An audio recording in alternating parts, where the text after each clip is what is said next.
बिस्मिल्लाहिर्रहमानिर्रहीम। अस्सलाम वालेकुम। Lecture 31 class first year chapter 4 liquids and solids. आज हम पढ़ने लगे हैं मेटालिक सॉलिड्स के बारे में। तो देखते हैं कि कौन सी थियरीज़ हैं जो मेटालिक सॉलिड्स को एक्सप्लेन करती हैं। तो there are various theories about metallic bond.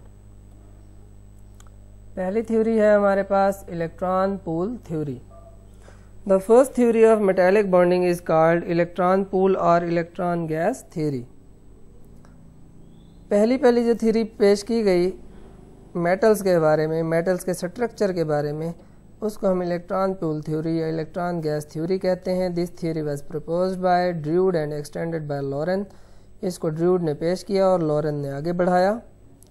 तो according to this theory each atom in a metal crystal loses all of its valence electron. इस थ्योरी के मुताबिक हर एटम अपने सारे इलेक्ट्रॉन लूज कर देता है। These valence electrons form a pool or gas। ये वैलेंस इलेक्ट्रॉन एक तालाब बनाते हैं या एक गैस बनाते हैं। The positively charged metal ions are believed to be held together by electron pool or gas। और हम ये फ़र्ज़ कर लेते हैं कि जो पॉजिटिव मेटल आयंस हैं वो इन इलेक्ट्रॉन पूल या इलेक्ट्रॉन गैस के ज़रिए एक दूसरे से जुड़े हुए हैं। ज़रा इसको हम देख लेते हैं कि ये देखें, ये पॉजिटिव आयन आपको नज़र आ रहे हैं और ये इलेक्ट्रॉन पूल है या इलेक्ट्रॉन गैस है।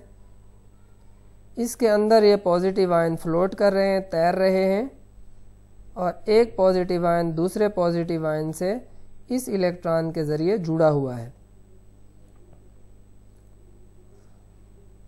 तो these positively charged ions occupy definite position at measurable distances from each other in the crystal lattice।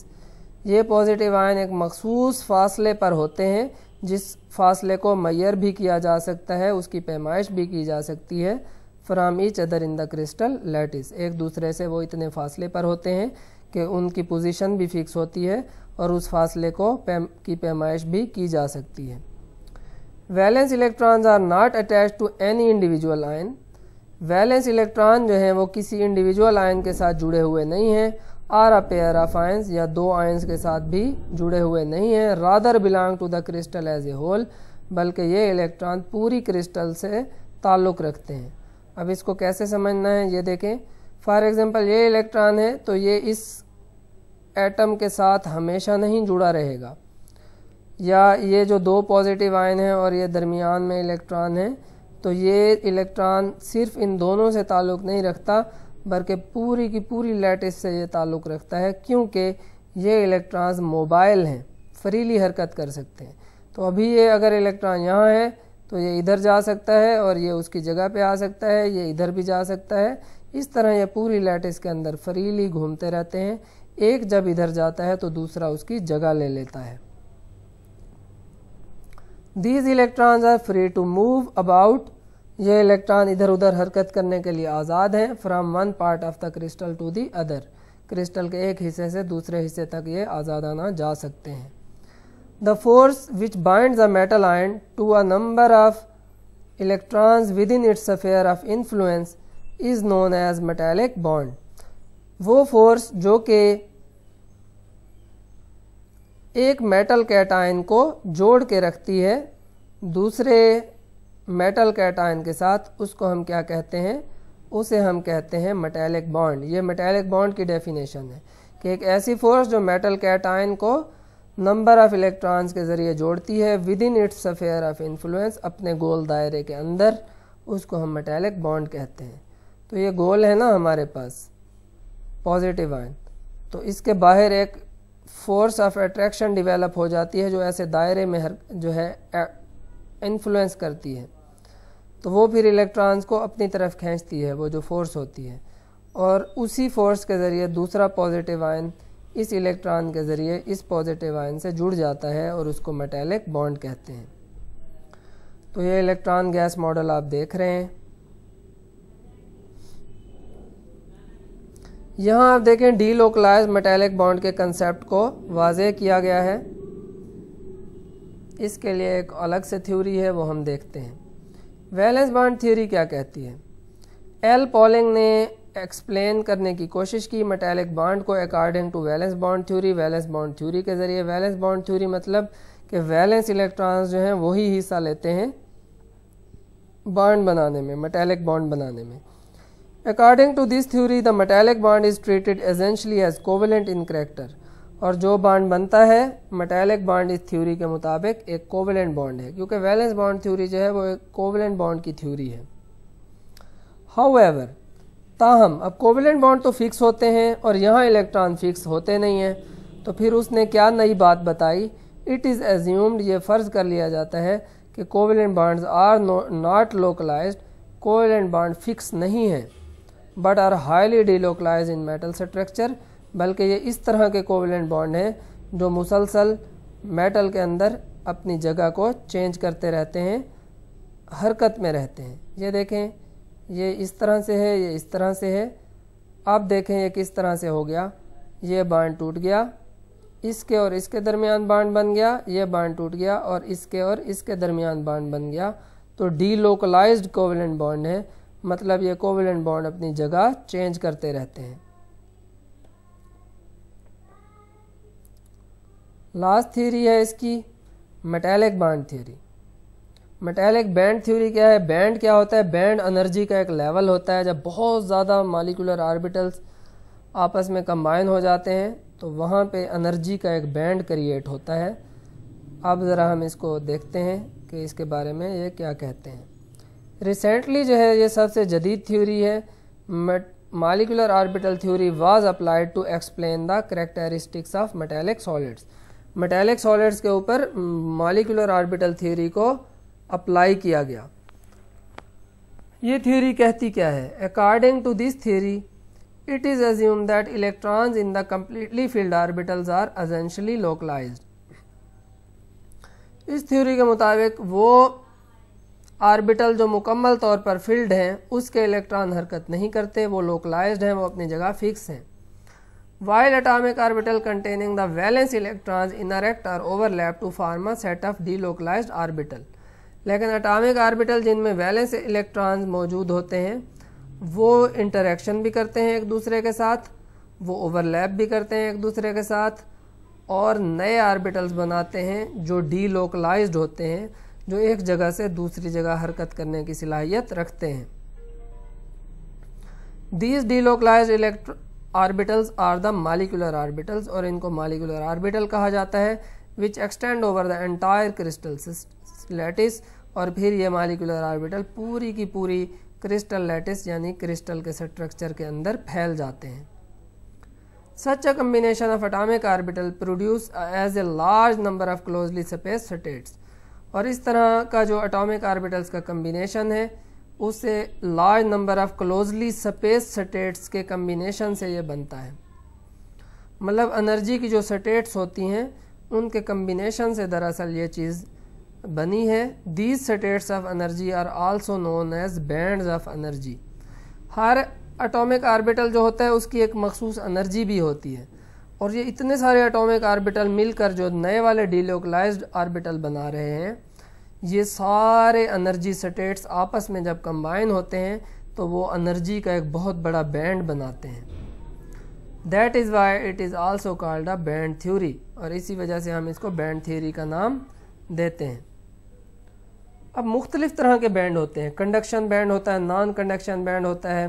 तो energy gap between two bands determines the properties of metallic solids. दो bands के दरमियान जो energy का difference होता है वो हमें बताता है कि जो भी चीज़ हमें प्रोवाइड की गई है वो कंडक्टर है, वो सेमी कंडक्टर है या वो नॉन कंडक्टर है। तो इस थ्योरी के ज़रिए हम इलेक्ट्रिकल प्रॉपर्टीज़ को मुकम्मल तौर पर एक्सप्लेन कर सकते हैं। ये मॉडर्न थ्योरी है। एनर्जी गैप से मुराद ये है कि अगर एनर्जी गैप बहुत ज़्यादा हो कंडक्शन बैंड और नॉन कंडक्शन बैंड के दरमियान, तो इलेक्ट्रॉन जो होते हैं नॉन कंडक्शन बैंड से कंडक्शन बैंड में जंप नहीं कर सकते, क्योंकि लार्ज एनर्जी डिफरेंस होता है। और इस तरह की चीज़ को इंसुलेटर कहा जाता है, नॉन कंडक्टर कहा जाता है। सेमी कंडक्टर में गैप कम होता है, तो एनर्जी प्रोवाइड करें तो इलेक्ट्रॉन जंप करके कंडक्शन बैंड में चले जाते हैं और बिजली गुजरना शुरू हो जाती है। और जो कंडक्टर होते हैं, जो मेटल्स होती हैं, उनमें एनर्जी गैप होता ही नहीं है या ना होने के बराबर होता है, इसलिए वहाँ पर इलेक्ट्रॉन्स फ्री होकर घूमते रहते हैं। Properties of metallic crystals. पहली प्रॉपर्टी है जी electrical conductivity. Metals are good conductor of electricity. When electric field is applied between two ends of metal, then mobile electron begin to move towards the positive pole and the new electrons from the negative pole take their place। जब हम electric field apply करते हैं तो negative जो side होती है battery की, वहाँ से इलेक्ट्रॉन निकलते हैं और उस मेटल से निकलकर दूसरी तरफ जाना शुरू हो जाते हैं। जब कुछ इलेक्ट्रॉन उस जगह को छोड़ते हैं और पॉजिटिव पोल की तरफ हरकत करते हैं तो नए इलेक्ट्रॉन उसकी जगह ले लेते हैं। ये यहाँ हम देख सकते हैं, ये देखें, ये बैटरी का नेगेटिव पार्ट है कैथोड, ये बैटरी का पॉजिटिव पार्ट है एनोड, और यहाँ इस नेगेटिव पार्ट से ये इलेक्ट्रॉन निकल कर जा रहे हैं इस तरफ। तो जब एक इलेक्ट्रॉन आगे चला जाता है तो यहाँ से एक नया इलेक्ट्रॉन उसकी जगह ले लेता है। ये अपना रास्ता बनाते हुए यहाँ पहुँच रहे हैं।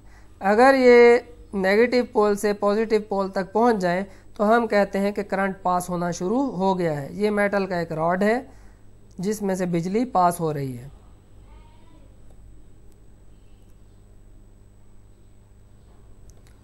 वो कहता है कि sometimes the electrical conductivity of metal decreases with increase in temperature.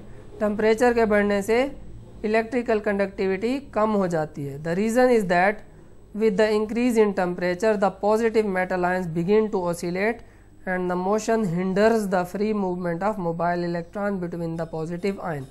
Reason बहुत ही सिंपल है कि जब हम टेम्परेचर बढ़ाते हैं तो मेटल आयन जो होते हैं वो ऊपर नीचे हरकत करना शुरू कर देते हैं, वाइब्रेट करना शुरू कर देते हैं, ऑसिलेट करना शुरू कर देते हैं, क्योंकि उनकी काइनेटिक एनर्जी बढ़ जाती है। और ये मोशन जो है हिंडर करती है free movement of mobile electrons between the positive ion.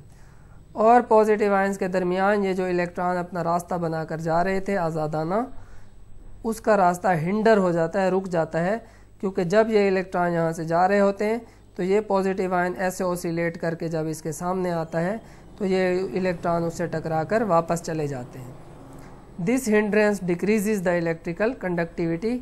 इस रुकावट की वजह से बिजली का गुजरना मुश्किल हो जाता है, उसमें रुकावट आ जाती है।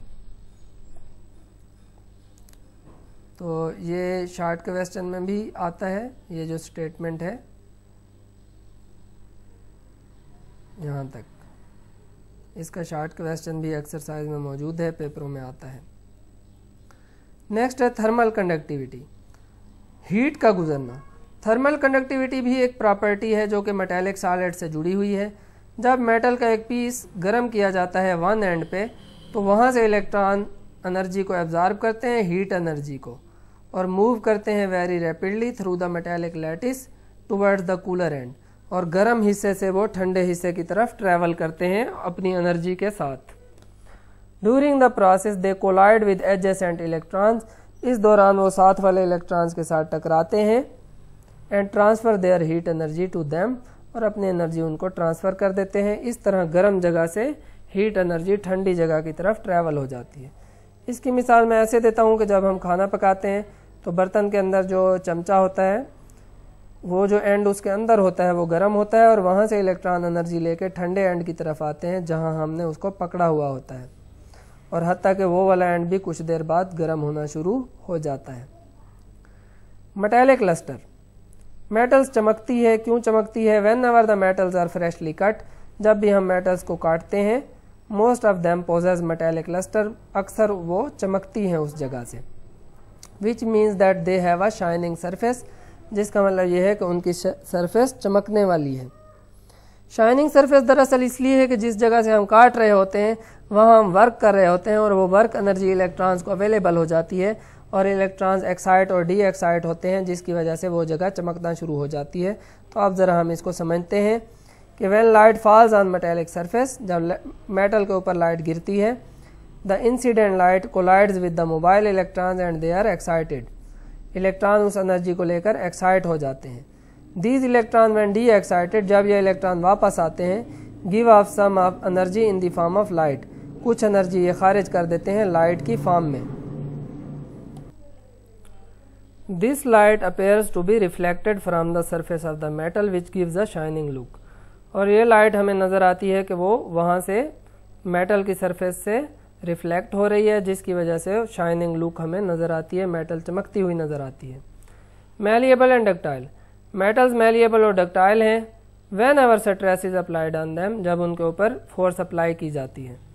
Their layers slip past each other, उनकी लेयर्स एक दूसरे के ऊपर खिसक जाती हैं।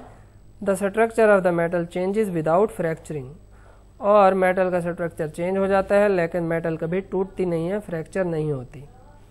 जैसे नमक जो है वो टूट जाता है फ़ौरन, लेकिन मेटल जो होती है वो ब्रेक नहीं होती।